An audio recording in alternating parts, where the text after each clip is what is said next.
So hello' guys, তো এতিয়া আমি আহিলোঁ বালিৰ চৰত। তো আহি আমাৰ এই বন্ধু আছে, বন্ধুৰ লগত আমি ফিল্ড ঠিক কৰি আছোঁ। তো আজি আমাৰ ইয়াত ৰানিং চলিব আবেলি। তো এতিয়া চাওক আমি কেনেকৈ ফিল্ড বনাই আছোঁ বালিৰ চৰত। এই চাই আছে আমি বালিৰ ডিপা দি আছোঁ ওপৰত, গোটেইখিনি দিছোঁ। এইফালে চাওক,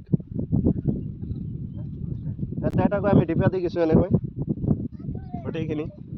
তো আজি আমি ইয়াত ৰানিং ষ্টাৰ্ট কৰিম আৰু ইয়াতে এটা গছ লগাই দিছোঁ। বালিৰ চৰতে হৈছিল গছটো। আৰু এই বন্ধুবোৰে প্লাষ্টিক লৈ আহিছে, যিহেতু আৱৰ্জনাই আমি এইটো কামত খটাই আছোঁ।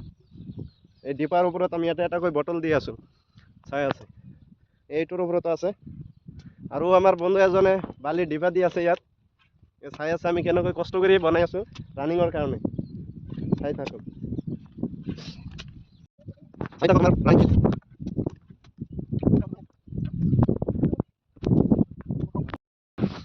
এই চাওক আমাৰ সৰু বন্ধুজনে আহিছে ইয়াত। দোস্ত ৰানিং মাৰিবনে নাই? হে, আৰু এইটো আমাৰ ট্ৰেকটো হ'ল ফুল 200 মিটাৰতকৈ বেছি আছে ইয়াত, 200 মিটাৰ প্লাছ আছে ইয়াত। চাব পাৰিছে তাত অলপ অলপ ওখ ওখ দেখা যায় তাত। তো এইখিনি আমাৰ ট্ৰেক হয় এইটো, আৰু আমি ইফালেদি বনাই গৈ আছোঁ। হ'লে আধাখিনি হ'ল আৰু এই চাওক আৰু এটা হৈ গ'ল আমাৰ ডিপা। তো আজি ইয়াত বাম্পাৰ ৰানিং চলিব। চ' গাইজ, যিজনে বালিৰ চৰত ৰানিং মাৰিব, ওচৰে পাঁজৰে যি যি আছে আহি যাব। ব্ৰহ্মপুত্ৰ নদীৰ পাৰত এইটো আমাৰ, এইটো পানীখেতি বজাৰৰ ওচৰতে। পানীখেতি বজাৰত আহিলে আমাৰ ফিল্ডখন চাব। এতিয়া আমাৰ বন্ধু এজনে দি আছে বালু, আৰু এজন এলেহুৱা অহাই নাই এতিয়ালৈকে। আৰু আমি ইয়াত কষ্ট কৰি আছোঁ, উপায় নাই, কষ্ট কৰিবই লাগিব।